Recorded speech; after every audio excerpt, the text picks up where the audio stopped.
Welcome back to the Scotti-BYTE channel, and this is Scott. So today I want to talk about a product called Authentik. So front-end authorization for NginX Proxy Manager is valuable for apps that lack robust authentication, or really valuable for any web apps that might not even have a front-end authorization to them. Authentik is an identification and access management app that Brian's covered on his awesome open source channel several times before, but it requires configuring YAML files for each individual service. Authentik has a complete and comprehensive web front end to configure those IAM services and multi-factor authentication that makes adding additional authentication to your apps easy.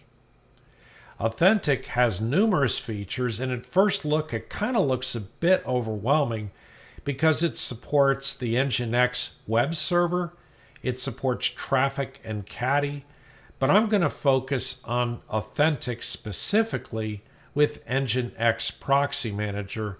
So really this presentation is for people that use NginX Proxy Manager.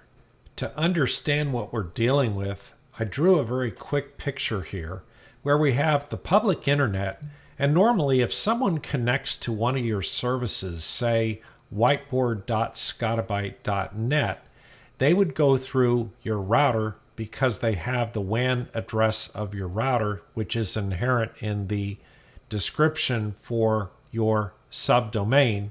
And then as it comes in, your router would have port forwards to NginX Proxy Manager. And at that point, it would look at your proxy definitions and decide where to route them. So in the past, what it would do is it would take something like whiteboard.scotti-byte.net and it would route it over to the server that's running the whiteboard application to the local address of that server on your network. And likewise, if it saw a request coming in for scanner.scotti-byte.com, it would take that and route it over to the local address of your network that is hosting the scanner application. So when we add Authentik to the mix, what really happens is that those definitions for, say, whiteboard.scotti-byte.net, they still hit NPM first, but in NPM, your proxy definition has an additional advanced section piece of code, and that code tells it to go over to Authentik next. Over at Authentik, we've described applications, for example, Whiteboard and Scanner. I don't have to define all of the applications I use on an NPM, but maybe only the applications that I want to add the additional front-end authentication to. Secondly, we have, after the definition of the application on Authentik, we have providers, and I look at providers simply as being aliases for Whiteboard and Scanner. And these aliases talk about where to actually point to get to these particular services. And finally, we have something called the outpost. And the outpost is, in this case, I'm using what's called the Authentik embedded outpost. And that outpost says any applications that are defined for it, which would be Whiteboard and Scanner, would be assigned to this outpost for Authentik embedded. Then it would know how to point over to Whiteboard and Scanner, provided the person had authenticated correctly. And in Authentik, you would have usernames and passwords for the users that you wanted to gain access to your apps. And then not only can you have usernames and passwords, but you can also define time-based one-time passwords or even hardware authentication keys. So with that in mind, let's go off and see how Authentik is installed and configured. So with Authentik, we can define several different users, but I'm just going to go ahead and sign on to my username, and I provide my email address. I click on login, and I provide my password. And then it asks me for my two-factor authentication, time-based one-time password, because I've defined that in the program. So I go over here to Bitwarden, I grab that password, and I go ahead and say continue, and it logs me in. What you're seeing at first here is a kind of a desktop which indicates all of your defined applications that you have in Authentik. And since I've authenticated myself via Authentik, I could click on either one of these applications and go directly to that particular app. So a more typical way that Authentik might operate would be to type in my URL, whiteboard.scotti-BYTE.com in this case. It goes over instead to the Authentik login screen, where I'm going to type in vmsman at Scotti-BYTE.com, which happens to be a simple user account that I created on the application.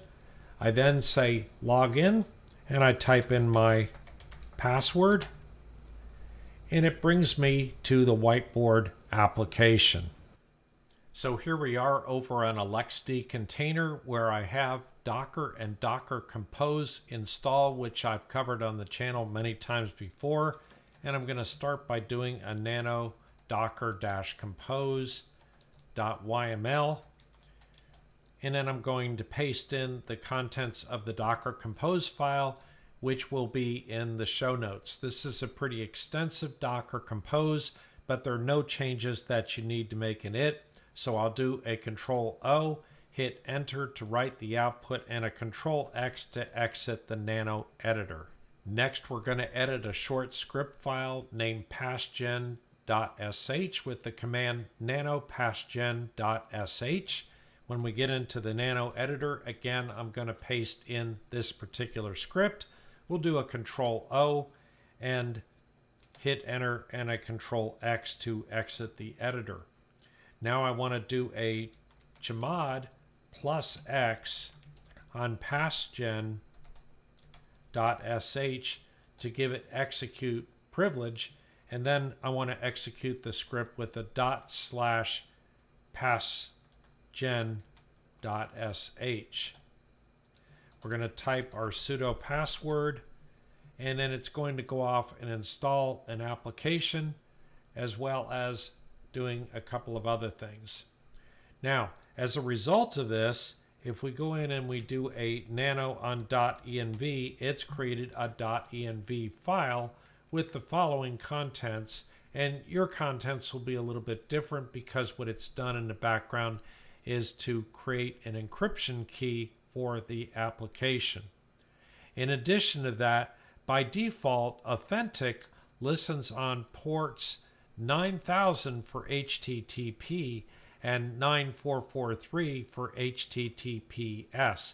But since we have a dedicated LXD container, I'm going to put in Authentik port 80 and Authentik port 8443 for HTTPS. I do a Control-O again, hit Enter to save the file, and a Control-X to exit the editor. So now we're ready to start the application, and I would have thought that you just run the Docker Compose, but for whatever reason, they tell you to do a Docker Compose pull before you do the Docker Compose up command. And I think that part of the reason for this is the up command sees which files are currently set, and before it goes off and does what it's supposed to do. In any event, it did not work correctly when I did the Docker Compose up-D without first doing the Docker Compose pull. Now we can do a Docker-Compose up-D, and that should go ahead and start the container. To verify that the application is up and running, you can do a Docker PS, and you can see that it is in fact up and running. To access the application, the first thing you want to do is go to a URL, which we'll include in the documentation and the notes, is your address /if/flow/initial-setup. And the purpose of this is to let you set your original username and password. So I type in my username, my password, and my verification, and it logs me in. The other thing I can do is I can click on the gear up here, and I can change my username from akadmin to Scott, and then I can change my name to Scott Thompson, and my email is already correct. I can do a save, and then I can log out here and then log back in by providing my email address and my password. And when I'm logged in the upper right hand corner, it says that user Scott is logged in. At this point, you'll want to go ahead and open another tab and go over to your NginX Proxy Manager. Mine is at 172.16.1.215 port 81. And then I went in and added a proxy host for auth.scotti-BYTE.net. And auth.scotti-BYTE.net points to the address of the Authentik server, which in this case is at 172.16.1.180 and port number 80. I turned on block common exploits. I turned on WebSocket support. Then I went over to the SSL tab, requested a new certificate, came back in and edited it once again, and Force SSL is on and HTTP2 support is on. Now that I've accomplished that, I can go back over here and log off of my Authentik, and now I'm able to type auth.scotti-BYTE.net, and we get a login here where I can type in vmsman@gmail.com. I can click login and type in my password, and we are logged in, but this time we have the lock up here indicating that we have an SSL connection. If we had applications currently configured for Authentik, you would see them on this dashboard. But since we have to go define them, we're going to go out to the admin interface here in the upper right hand corner. When we go to the admin interface, this seems pretty complicated, and that's because Authentik provides its features and functions for many different kinds of web servers and integrations. But we're going to go down to Applications, click Applications, and we have three options under Applications: Applications, Providers, and Outposts. So first we go over to Applications and say, I want to create an application. And our application name will be Whiteboard. And so all we have to do is fill in Whiteboard. It automatically fills in this field called slug, and then we click Create. And we've created an application for Whiteboard. Now there's a one-for-one relationship between applications and providers, and so the next step we have to do is go down to providers. In providers, we're going to create a provider that is a proxy provider, and after we create the proxy provider, we're going to do a next, and then we're going to click on, or first of all, we're going to type in Whiteboard, and then the authorization flow will be default provider authorization with explicit consent. And then we're going to click forward authorization. And then we're going to type in the external host, which is https://whiteboard.scotti-BYTE.net, which is an application I already have served through NginX Proxy Manager. Now I click Finish, and it says, warning, the provider is not assigned to any application. So if I go back in and I edit the provider and go down here, I should see an option for being able to assign it to an application. And I found this a bit confusing the way they have the interface set up, but I think I go back to applications and I think I edit it instead. And then I go down to provider And now we have the whiteboard provider for the application, and now I can do an update. So at this point, we have the whiteboard application associated with the whiteboard provider. Now, the next or last step really is going down to Outpost. And in Outpost, we want to go in here and edit the Outpost. And when we edit the Outpost, the first thing we want to do is specify that we want the whiteboard application to be a served application. And then we can click Update, and that should happen. So once you get to this point, under the integration column, you should not see something that says no integration is active. But if you see this the way I've seen it during some of my test installations, then what you want to do is go down to the System area, which will be collapsed at first. So go down to System and go down to Outpost Integrations. Then create a new Outpost integration. We want to select Create a Docker Service Configuration. Then we want to click Next. At this point, what we're doing is we're going to create a local Docker connection. And the reason we say Docker is because the application was created with Docker. We want to turn on the local switch, and the Docker URL is simply going to be /var/run/docker.sock. And at that point, you can say Finish.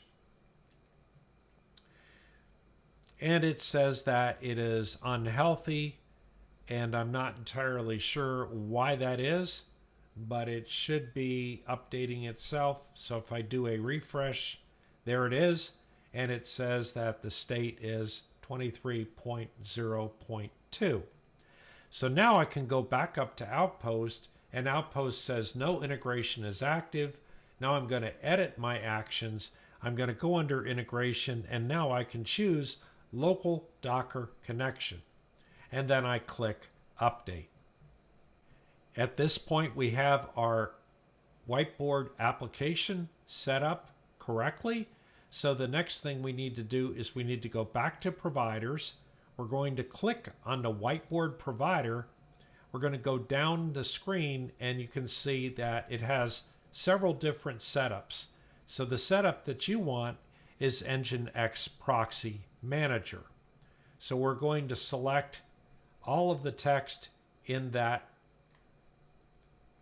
code segment. We're going to do a copy. Once we do a copy, you're going to want to go over to your NginX Proxy Manager. In my case, that's at 172.16.1.215, port 81. I'm going to go down to my proxy host. I'm going to find my whiteboard.scotti-BYTE.net, and I'm going to edit it. And then I'm going to the advanced column, and what I do is in this custom configuration area, which will start out empty like this, you want to paste all of that code in there and finally do a save. Once you do a save, the application should be correctly configured. So at this point, we're going to log out of Authentik, and we're going to go to my home screen, and we'll do a whiteboard.scotti-BYTE.net. And we get a 500 internal server error.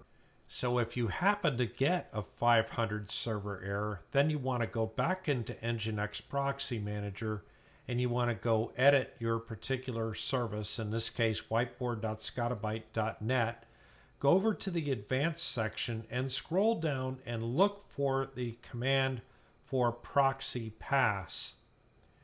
And here you will see that your proxy pass is probably set to https://auth.whatever. So if you have this problem, it probably means that your router is having difficulty accessing your SSL instance inside your network, and therefore go ahead and set the proxy pass equal to not HTTPS, but HTTP, and then :// the local name or the local address of the server, as I've done here and highlighted. Once you go ahead and save that out, so I've entered in a different browser that doesn't have the same cookies that I had before. So if I do whiteboard.scotti-BYTE.com but .net, it should go to the same screen. It asks for my username and password, and it says, "Welcome to Authentik. Log on to connect to Whiteboard." So at this point, I type in my vmsman@gmail.com, and I go ahead and click Login, and then it asks for my password. And then at this point, it goes ahead and logs me into the Whiteboard, which means that Authentik was acting as a front-end authentication to the Whiteboard. So here we are logged back into the Authentik dashboard, and I've not entered the admin interface, and you can see that our new application Whiteboard is available here. And if I click on it, of course, it goes directly to the Whiteboard. So the other thing that you can do with this is you can go into the admin interface and you can add other applications, of course, remembering that first of all, you need to add the application. Secondly, there needs to be a one-for-one correspondence between the application and a provider. And finally, you need to add the application to the Whiteboard. And the way you do that is if you have an additional application in here, you're going to control-click each one that you want. And after you click Update and come back out here, you should see all of the providers correctly listed. Now, if we go back to user interface by clicking on user interface on the left margin, then you can go up to the gear, and under the gear you have a choice of multi-factor devices. And so multi-factor authentication devices are things like a security key authenticator, in which case it will prompt you for a security key and you can configure a security key. If I go ahead and cancel that, it's going to say it wants to register my security key that it found, and I don't want to do that in this particular case. I have done it on my production version. You also have a static authenticator, and that goes ahead and provides some OTP tokens for you. And the final option that you have is a TOTP authenticator, which is time-based one-time password that you use with something like Google Authenticator, or also Bitwarden supports that. And all of these work great to allow your Authentik to provide multi-factor authentication on the front end of your applications that do not provide authentication, or perhaps additional authentication at the front end of an application. So in summary, Authentik allows you to add a two-factor authentication, or 2FA front end, to web apps. This can include both time-based one-time passwords and hardware keys like Yubico keys.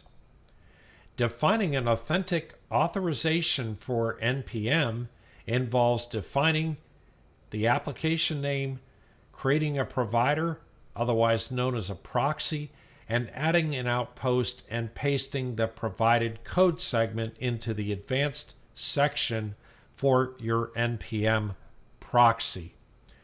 Really, Authentik does a whole lot more than this, but in this video, I focus specifically on its functionality with NginX Proxy Manager.